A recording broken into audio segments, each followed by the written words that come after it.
Goeienaand gemeente.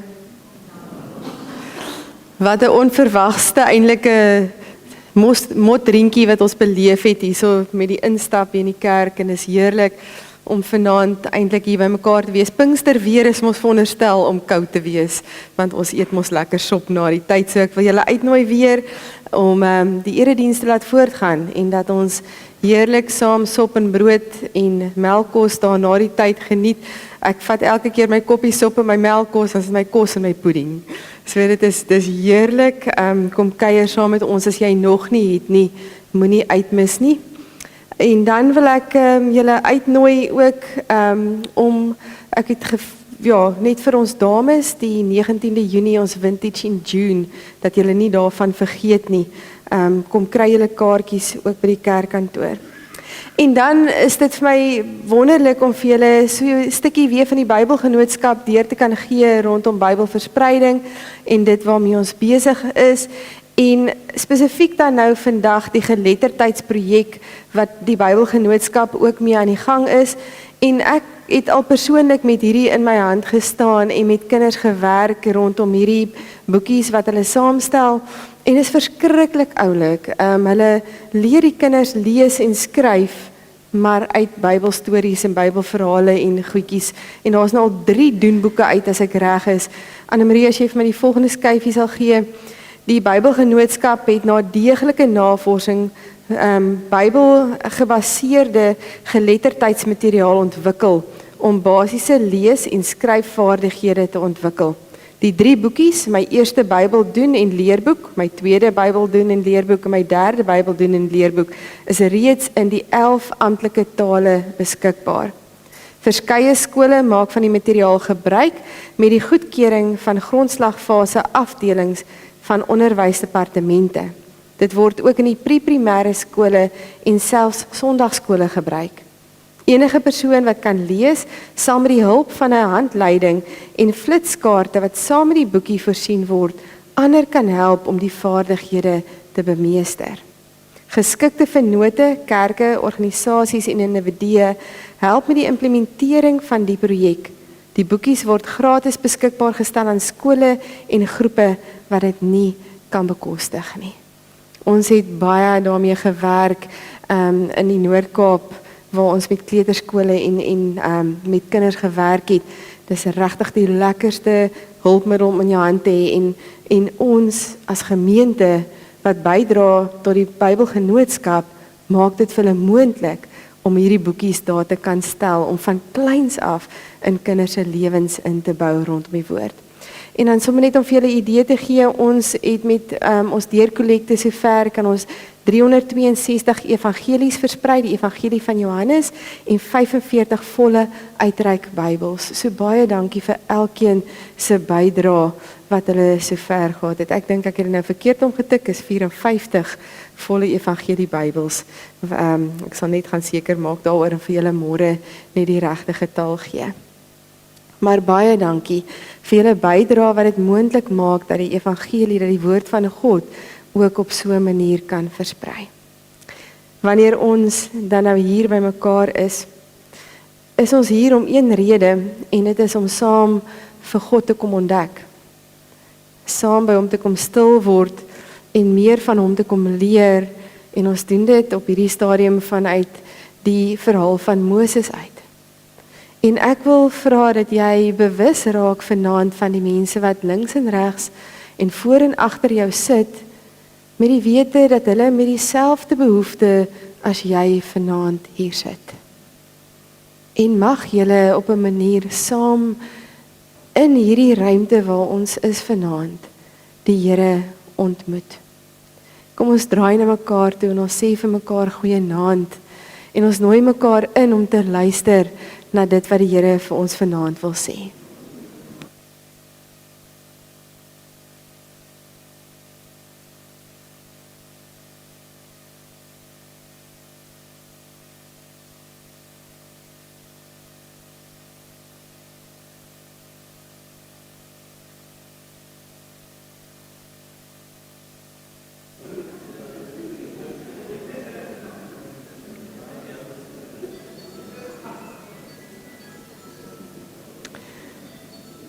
Daai is miskien 'n herinnering om vir my te vra dat julle asseblief julle telefone sal afsit vir ons tydens die erediens.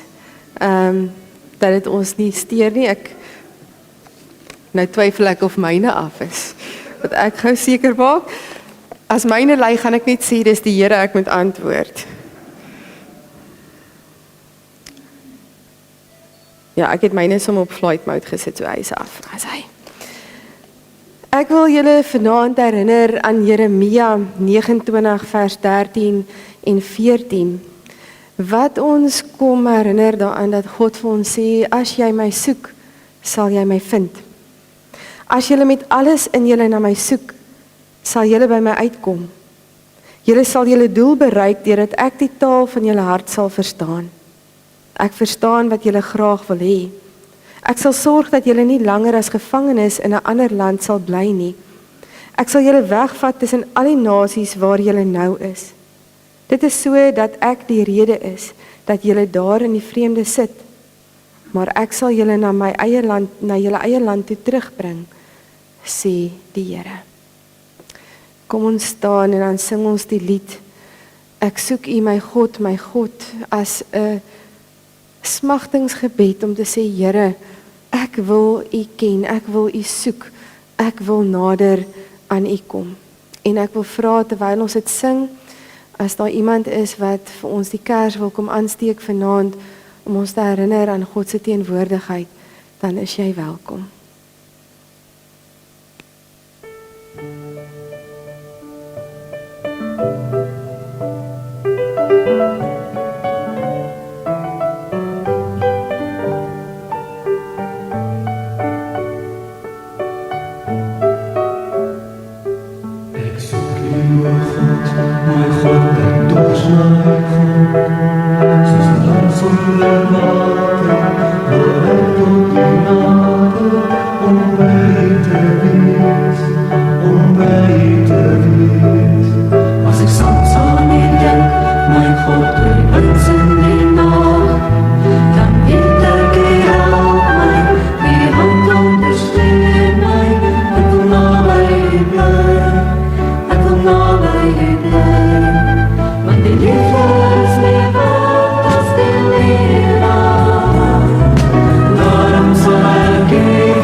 Here, vanaand kom vra ons vir U dat ons dors gelees word met U woord. Here, ons soek na U. Ons dors na U. Here, mag dit wees dat die water wat ons kry om te drink nie bitter sal wees nie, maar soet. En dat ons U sal ontmoet vanaand in hierdie ruimte. Amen. Jesaja 46 vers 9. Dink aan wat vroeër gebeur het, lank gelede. Ek is God, Daar is geen ander nie. Ek is God. Daar is niemand soos ek nie. Ons het gisteraand vir 'n oomblik stil gestaan met God wat die gode ontbloot het in Egipte. En uitgekom het op die punt om te sê, maar ek is die enigste ware God. En ons het ook vir mekaar gesê, met die lam wat geslag is en die bloed wat om die deurkusyne gesit is daar geen plaasvervanger vir Jesus se bloed nie. Ons kan tot God nader, omdat hy eerste na ons toe gekom het. Hy het duur vir ons betaal. Moses was besig om een van die belangrikste lesse op hierdie reis met God te leer. As jy bereid is om te doen wat moontlik is, dan sal God verantwoordelikheid vat vir die onmoontlike. Na maande en maande se pla en die dood van Farao se eersgeborene het die Farao uiteindelik vir hulle toestemming gegee dat hulle mag wegtrek, of het hy? Nadat Farao se seun begrawe is en hy weer vir 'n oomblik nadink oor wat hy nou net gedoen het om die Israeliete te laat gaan, het hy weer van plan verander, soos wat God vir Moses gesê het, ek sal die Farao se hart verhard.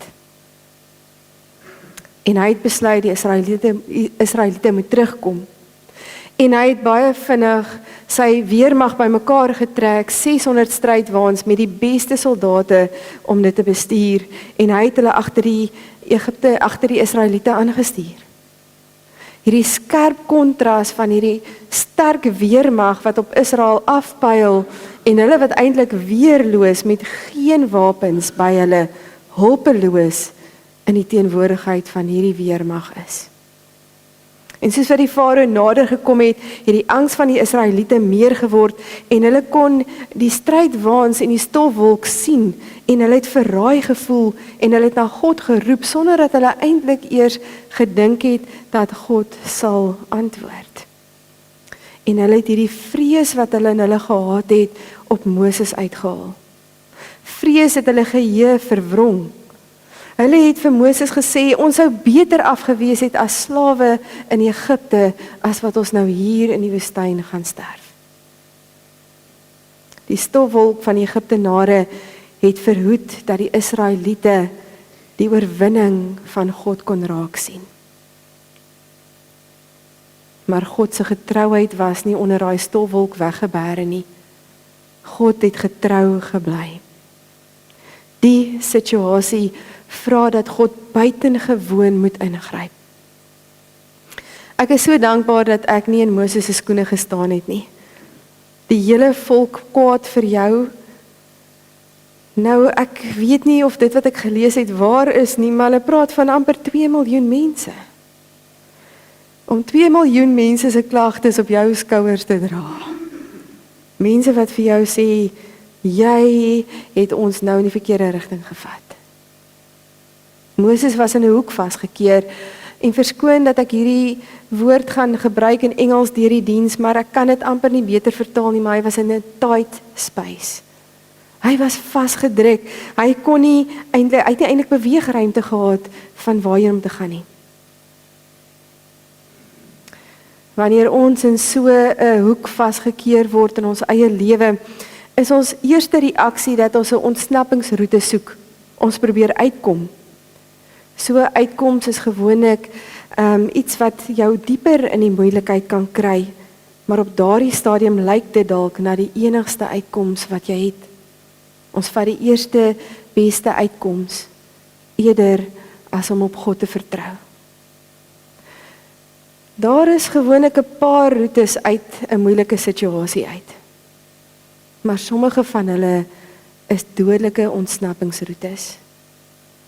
Om te kroek in jou eksamen, om dokumente of inligting te vervals op jou CV om 'n werk te kan kry, vir paartjies om saam te bly omdat die ekonomie knyp en die geld min is, abortus as 'n uitkoms, as 'n liggaamlike plesier, as jy 'n keuse gemaak het om nie te wag en in 'n situasie te wees waar God man en vrou saam, mamma en pappa vir daai babatjie kan wees nie.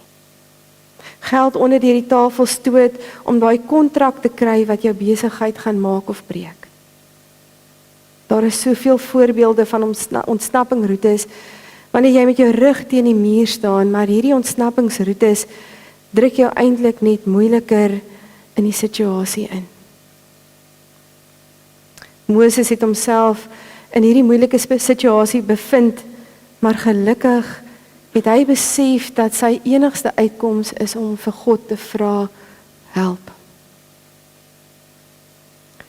Moses het gebid eerder as om paniekerig te raak. Ergens het hierdie tyd wat hy op die kantlyn gesit het, wat hy in die strafboks was, begin om te wys in sy lewe en sy vertroue met die Here. Hy het vasgekyk in die watermassa voor hom, en hy het vasgekyk in die stofwolk agter hom, en hy het besef daar is nie 'n links of 'n regs wat hy kan gaan nie. En hy het besef dat die enigste plek is op. En daarom het hy sy oë op God gerig. Die tyd was op. En God se eer was op die spel gewees. En hy moes op 'n manier sy eer herstel by sy volk wat nou sê, maar Here, waarin het U ons nou ingelei? God het 'n plan gehad. 'n Plan wat nie een van hulle enigsins aan kon dink nie. En Moses moes gehoorsaam wees. Gewoonlik is hierdie goddelike plan, hierdie uitweg uit hierdie tight spaces, hierdie moeilike omstandighede, die laaste uitweg wat ons sou dink. Ek dink in die geval wat die enigste opsie in die Israeliete se koppe was of ons gaan saam terug of ons gaan dood. Daar was nie in hulle koppe 'n ander uitweg nie. Hulle moes vertrou dat God 'n beter uitweg gehad het, maar hulle het nie. Ek lees vir julle uit Eksodus 14 uit vanaf vers 15.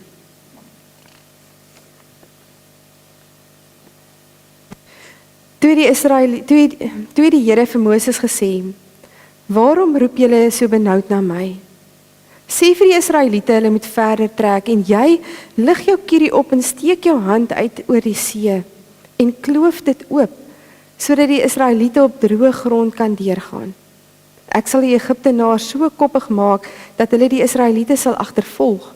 So sal ek my mag laat geld teenoor die Farao en sy hele leer, strydwaans en bemanning. Wanneer ek my mag laat geld teenoor die Farao, sy strydwaans en hulle bemanning, sal Egipte besef dat ek die Here is.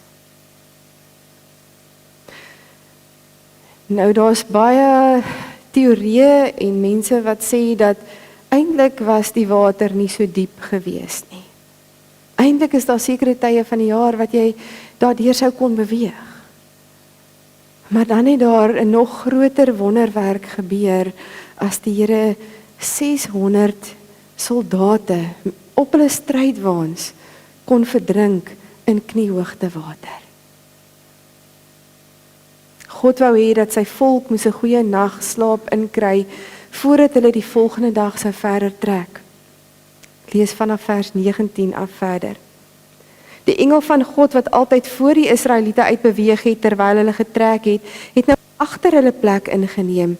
Ook die wolkkolom wat voor hulle was, het agter hulle ingeskuif.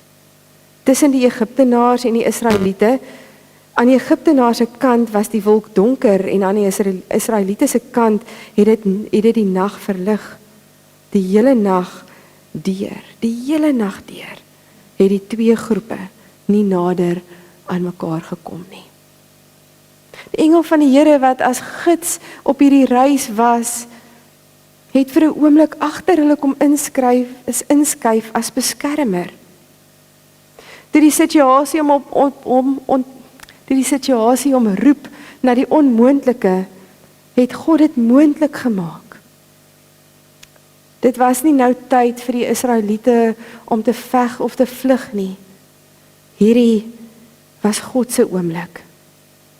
Hy het hulle in hierdie tydsspasie ingelei, in hierdie moeilike omstandighede, en dit was sy verantwoordelikheid om vir hulle 'n pad oop te maak.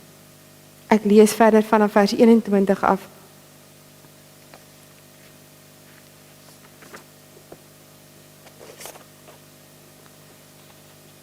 Moses het sy hand oor die see uitgesteek, en die Here het daardie hele nag die water met 'n sterk oostewind weggedryf, sodat die water oopgekloof en die see daar droog gelê is.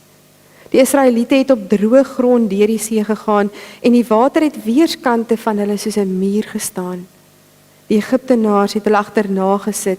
Die Farao se perde, strydwaans en bemanning is almal agter hulle aan die see in. In die vroeë môre het die Here uit die vuur en die wolkkolom afgekyk op die Egiptiese leer en die verwarring onder hulle gesaai. Hy het die wiele van hulle strydwaans laat afval sodat hulle skaars kon beweeg.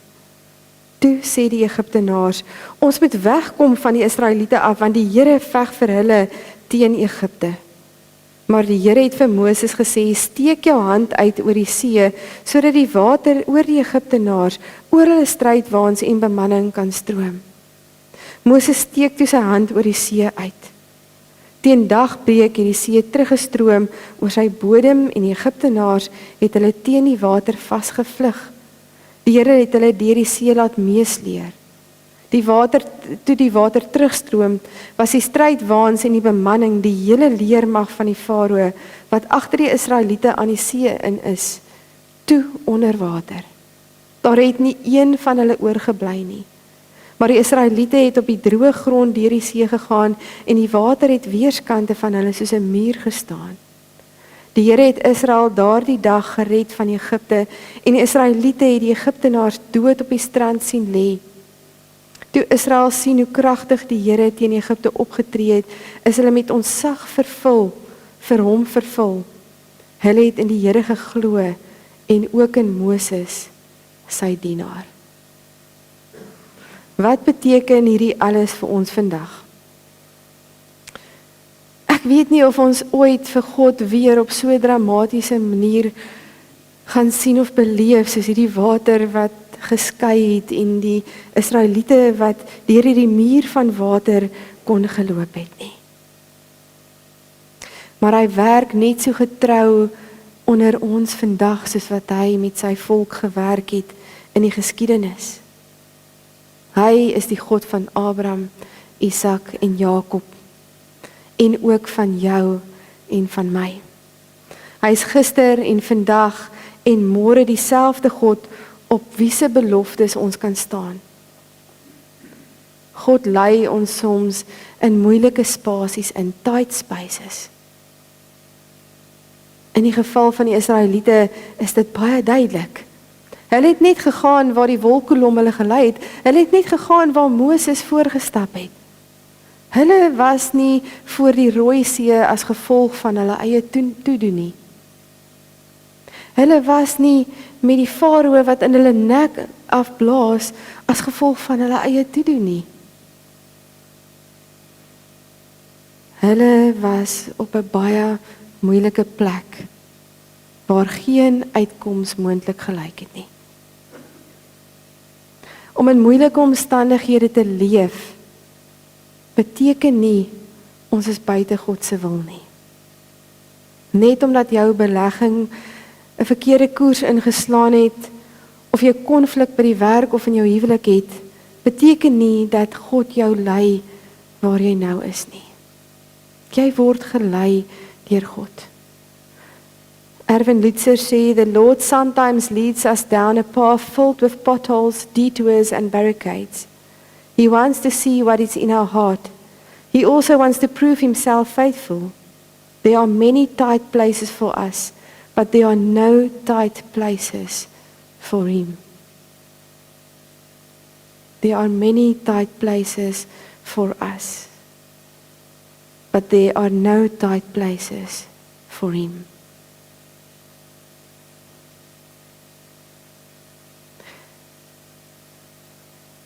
Dit voel so bietjie of dit skud aan ons teologie van wie God is. Hoe kan God ons in hierdie nou spasies inlei?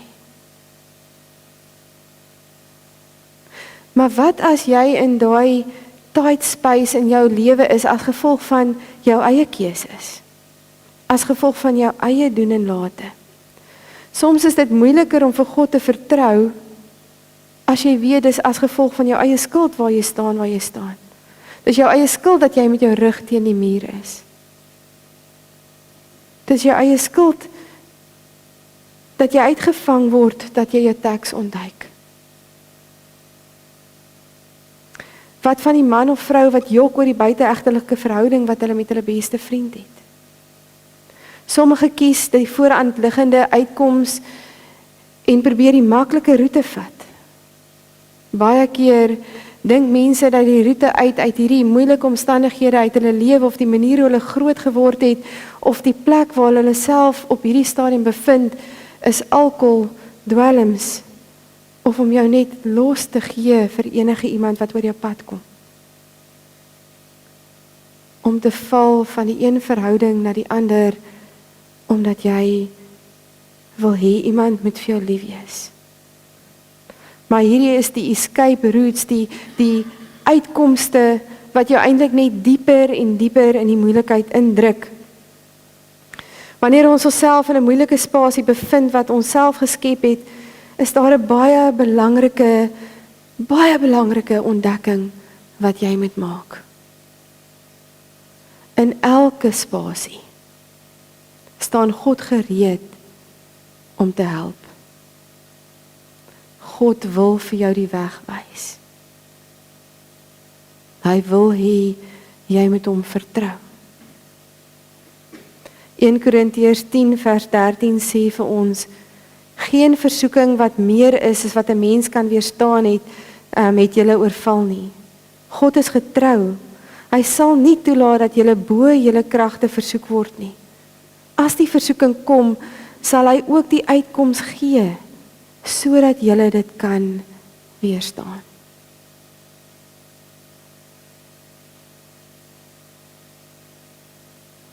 Wat is God se uitweg?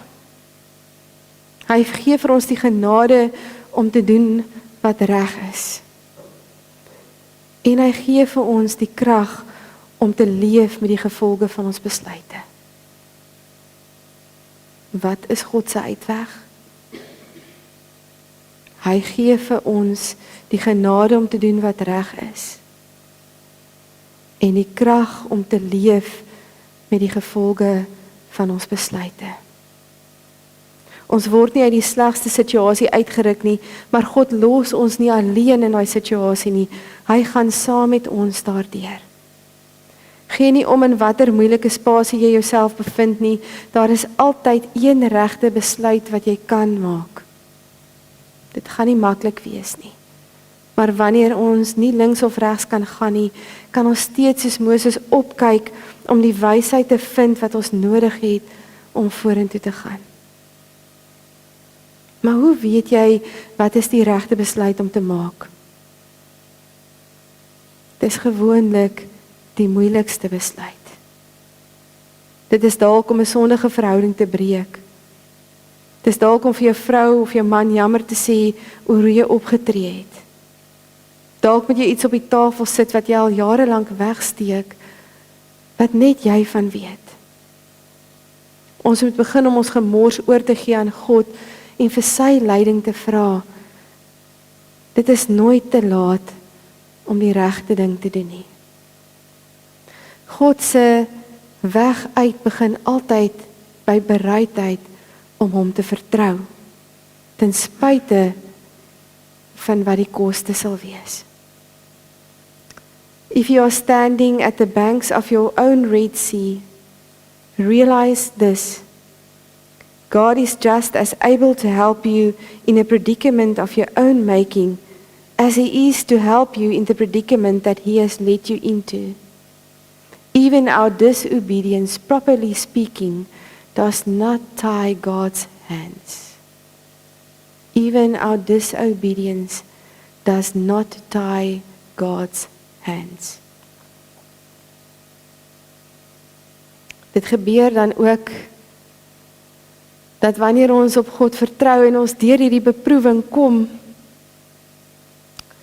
dat 'n mens eintlik so vinnig en maklik dan jouself vasloop in teleurstelling. Want as jy hierdeur kom, is dit amper of jy op hierdie hoogtepunt is, van jy kan nie glo as jy terugkyk, hoe sleg dit gegaan het, of hoe laagtepunt jy in was, of hoe jy vasgekeer was met jou rug teen 'n muur, en daar was 'n uitkoms gewees, en dan leef jy jou lewe en jy gaan aan, en dan vind jy jouself so vinnig in 'n stuk teleurstelling, as jy nie op God bly vertrou nie. Want as dit mos weer goed gaan met ons, dan is dit asof ons vir God sê, dankie, ek het dit van hier af. Die Israeliete was nog vars uit hierdie wonderwerk gewees, toe hulle in 'n eerste teleurstelling vasloop. Vergete is die wonderwerk en die uitweg, wat God vir hulle nou net gegee het, hierdie ongelooflike, onmoontlike ding wat hy nou net laat gebeur het, deur hierdie see te laat oopmaak, dat hulle op droë grond daardeur kon beweeg. Hulle lied van prys was nog op hulle lippe gewees, toe hulle al begin mor en kla, om te sê, maar waar is daar vir ons water om te drink? Verbeel jou net hierdie uitdaging wat hulle deurgegaan het. Hulle watervoorraad is besig om min te word. Dis warm in die woestyn, die son steek en die wind droog hulle uit. Die verspieders gaan vooruit en elke keer as hulle terugkom, kom hulle met slegte nuus terug, daar is geen water nie. En net toe hulle weer tot die gevolgtrekking wil kom, dat God nie bewus is van hulle swaar kry nie, en hulle nie raak sien nie, toe sien hulle 'n oasis in die verte. Ek hoor nou al die mamma se stemme as hulle vir die kleintjie sê, ons is amper daar, nog net 'n klein bietjie. En ek sien hoe die jong klomp vooruit hardloop na daai oase toe, en met hulle knieë neerval in die water, en hande vol water opskep, en dit in hulle monde sit, net om dit weer uit te spoeg. Bak hande vol water, maar dis ondrinkbaar. Hulle is so dors, hulle liggame het water nodig, maar hulle kan nie die water afsluk nie, so bitter is dit. Ondrinkbaar. Ek lees vir julle uit Eksodus 15 van vers 22 tot 27.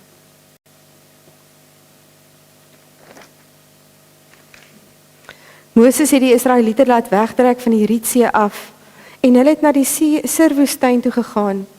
Hulle het 3 dae lank die woestyn ingetrek, en geen water gekry nie. Julle het dalk nou gedink, hulle was alweer 'n paar weke in die woestyn, nie? 3 dae. 3 dae na hierdie wonderwerk van die Rietsee gebeur, van die Rooi See gebeur, Rietsee gebeur het.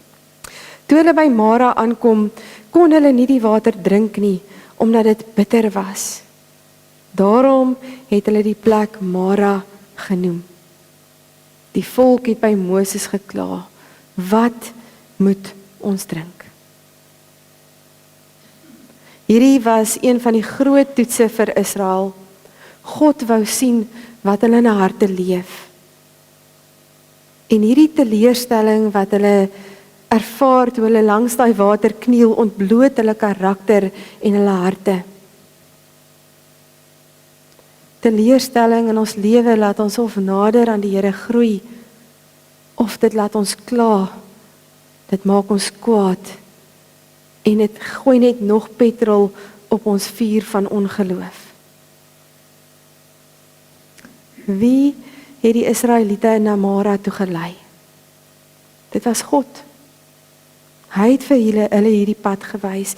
Dit was deel van sy plan, deel van sy opleiding met Moses en die volk, om hulle nader aan hom te bring. Hoekom gee God soveel moeite en aandag aan teleurstelling in sy kurrikulum van opleiding? Die probleem is nie dat hulle so gefokus geraak het, die probleem was dat hulle so gefokus geraak het op hulle soeke na water, na dit wat hulle behoefte was, dat hulle fokus nie meer op God en hulle vertroue in God was nie. Binne 3 dae het daai fokus geskuif. Hulle het tot die gevolgtrekking gespring, dat God hulle nie in die steek gelaat het nie, maar dat hy hulle totaal en al afgeskryf het. In plaas daarvan dat hulle moet dink, God het 'n plan hiermee. Ons fokus so maklik op die goed waarop ons hande kan lê, die goed wat ons dink ons beheer het van, en ons sit ons hoop in goed en in mense, net om keer op keer teleurgestel te word. Die volk het nie hulle fokus op hulle behoefte aan water gesit nie, maar hulle het nie net hulle fokus op die behoefte op water gesit nie, maar hulle het ook hulle fokus en hulle hoop op Moses gesit. Dat Moses die uitkoms moet gee, dat hy die een is wat vir hulle moet water gee, want hulle is dors. As jou geluk op mense gebou word, dan gaan jy teleurgestel word. Op 'n lys van 10 redes hoekom 'n huwelik nie werk nie, is onrealistiese verwagtinge heel bo aan die lys.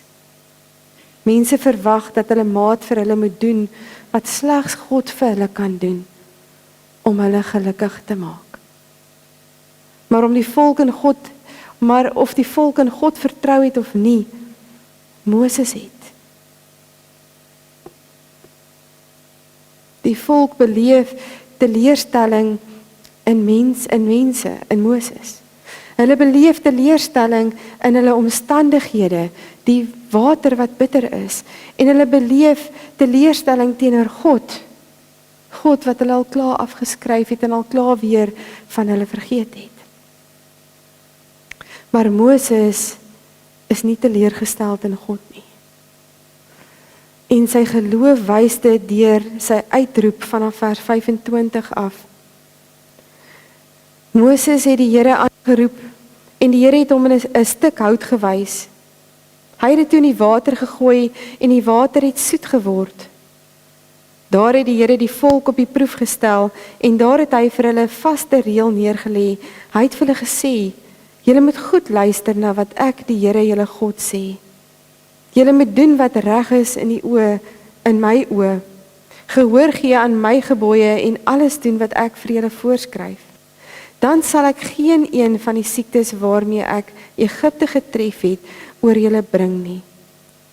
Want dit is ek, die Here, wat julle gesond hou." Daarna het hulle by Elim aangekom met sy 12 fonteine. Met sy 12 fonteine en 70 palmbome, en daar by die water het hulle kamp opgeslaan. Net 'n entjie verder is Elim. Maar die stok in die water wat Moses moes ingooi in die water was net 'n simboliese handeling, net soos wat Moses sy staf bo die water van die see moes uitsteek, was dit ook net 'n simboliese handeling gewees. God het die bitter water van Mara soet gemaak, omdat hy gekies het om dit te doen. God het die see oopgekloof, omdat hy gekies het om dit te doen. God verander soms ons omstandighede as ons hom vra.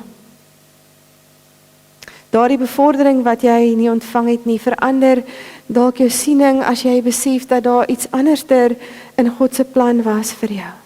'n Beter geleentheid wat dalk verbygekom het. Jou opstandige kind wat jy gedink het nooit weer met jou sal praat nie, kom huis toe. Sometimes God does an even bigger miracle rather than change our circumstances. He actually changes us so that we can accept our circumstances. Sometimes he calms the sea and sometimes he lets the storm rage but calms our hearts. Our Maras are designed to make us better, not bitter. Gisteraand het ek vir jou gevra om 'n kruis in jou hand te teken. En toe het ek vir jou gevra, wat het jy in jou hand? Wat het jy in jou hand wat God kan gebruik in jou lewe?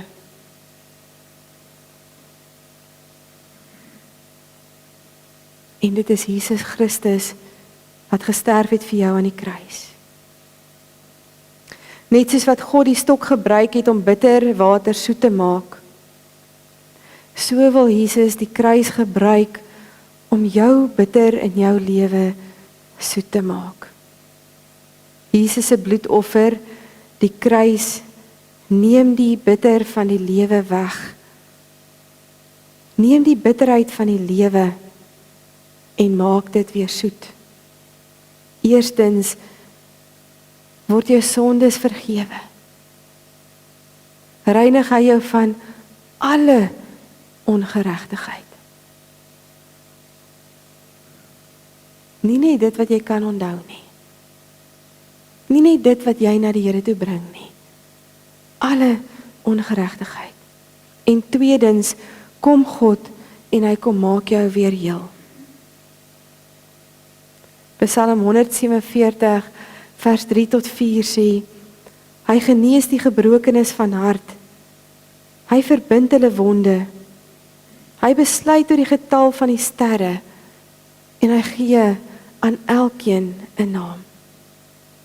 Na Mara is daar 'n Elim. Maar soms vra ons onsself die vraag af, ek was by Mara, hoekom het niemand vir my gesê, ek is op pad na Elim toe nie?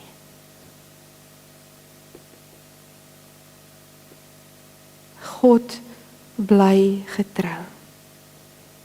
Na elke Mara is daar 'n Elim.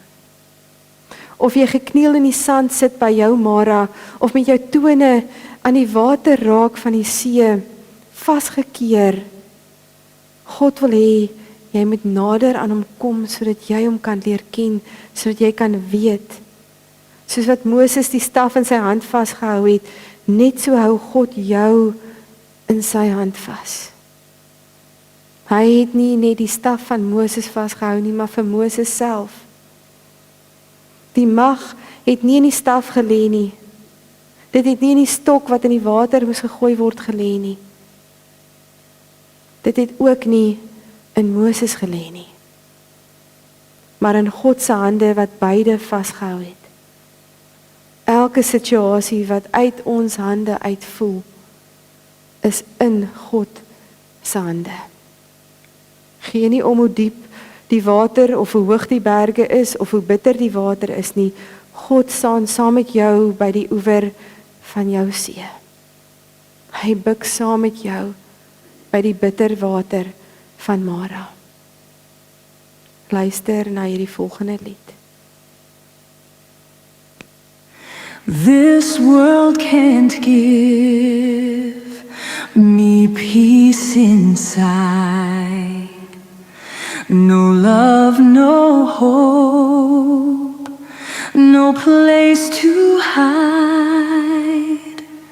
But in your presence, Lord, I see only you can set me free.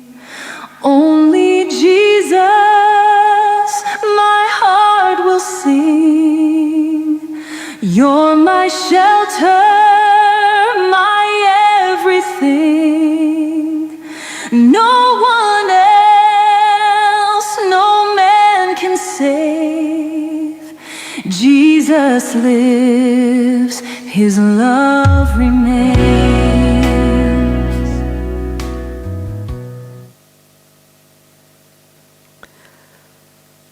Ek wil vir jou vra dat jy vir 'n oomblik die kaartjie sal vat wat jy by die deur ontvang het. Is daar enige iemand wat nie 'n kaartjie gekry het nie, wat dalk gemis het? Jacques, dit lyk vir my almal het. Dankie. Ekskuus nie, daar is iemand daar so, Jacques. Net 'n kaartjie. Dankie. Ek wil vir jou vra dat jy vir 'n oomblik sal stil word en dat jy vir jouself vra, waar staan jy vandag? Staan jy voor die see met die vare wat in jou nek blaas met geen uitkoms links of regs van jou nie? Of stap jy aan die ander kant van die see uit met 'n lied van lof op jou lippe? Of staan jy op jou knieë in die sand by Mara? Skryf 'n woord of 'n sin vir jouself neer of 'n simbool van waar jy jouself nou bevind terwyl jy luister na die woorde van Psalm 63.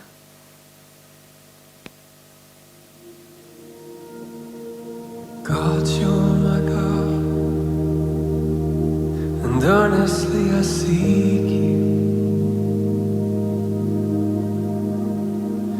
My heart and my flesh, they hunger and thirst for you. In this dry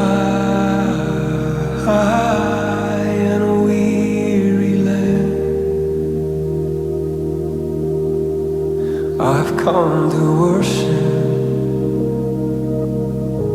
I've come to lift up my hands, for I have seen you, I've beheld your glory, and I am ruined,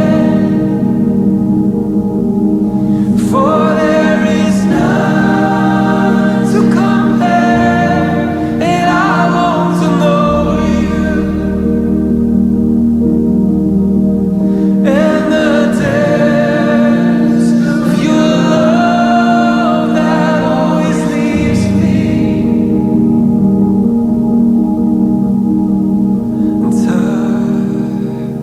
and time again undone.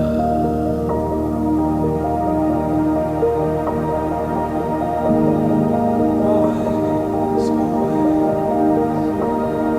And in you, Lord, will I always rejoice. You are the one who upholds me. In you I will place my trust. In this dry and weary land, but still I will worship, and I will lift up my hands. I have seen you, I've beheld your glory, and I am ruined, for there is none to compare, and I long to know you, and the depths of your love that always leaves me. It leaves me time and time again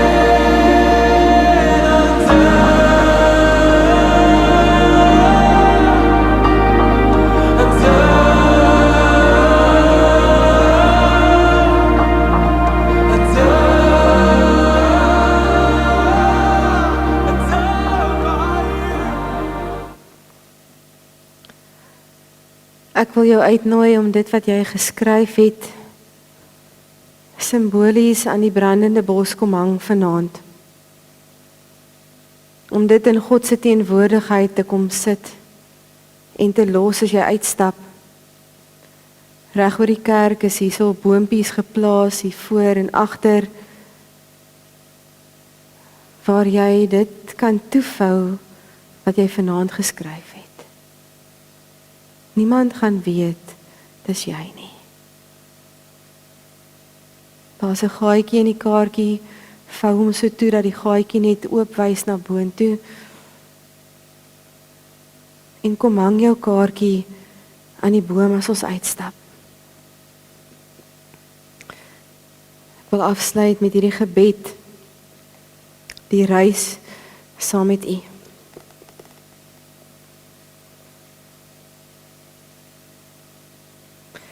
Here God, die reis saam met U is soms opwindend, maar ander kere uitputtend en ontmoedigend.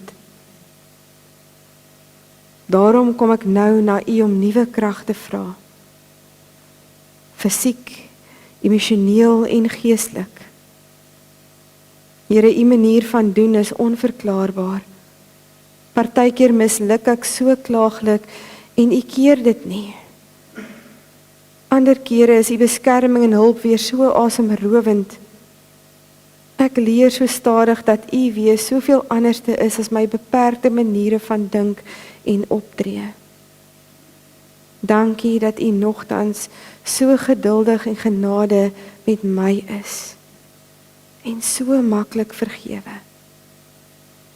Neem my hand wanneer ons deur donker dieptes gaan of op smal paadjies teen hoë afgronde beweeg. Wees my gids deur die doolhowe en verby die slagysters wat op my pad wag. Dankie dat U nie skaam is om as my metgesel gesien te word nie. Dankie dat U my algaande 'n waardige reisgenoot maak.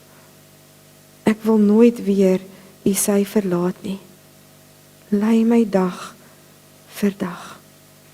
Amen. Kom ons staan en ons sluit af met soos 'n wildspok wat smag na water. So smag ek na U, o Heer.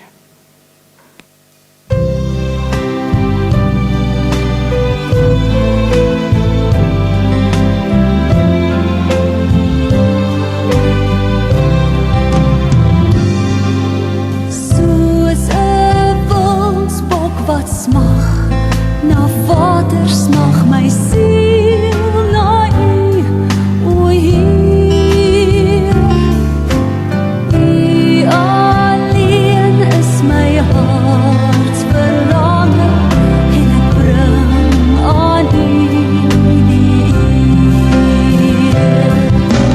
U alleen is my bron van krag en U teenwoordigheid vir ek wag. U alleen is my hart verlange en ek bring aan U die eer.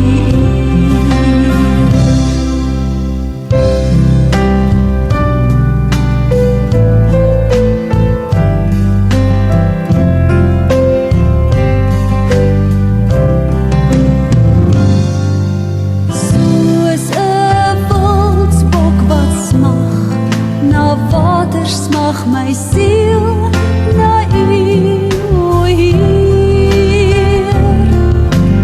U alleen is my hart verlange en ek bring aan U die eer. U alleen is my bron van krag en U teenwoordigheid wil ek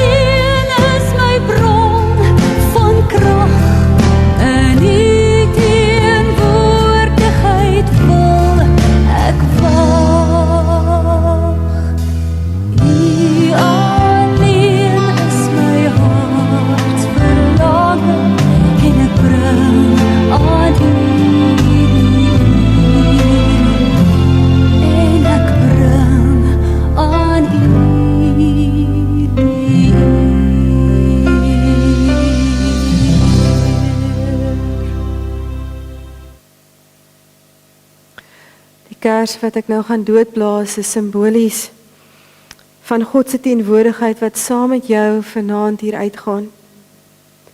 Daar waar jy staan met jou tone in die water van die see. Die vare wat in jou nek blaas. Of die loflied wat jy sing terwyl jy op droë grond stap. Of daar waar jy met jou knieë langs Mara in die sand sit. Met die grootste teleurstelling voor jou. God is by jou. Waar jy ook al gaan, God stuur jou. Waar jy ook al is, God is met jou. Christus wat in jou is, wil iets doen deur jou. Glo dit en gaan, want die genade van die Here Jesus Christus, die verlossing van die Vader, die liefde van God se nabyheid en die Heilige Gees sal met jou wees. Amen.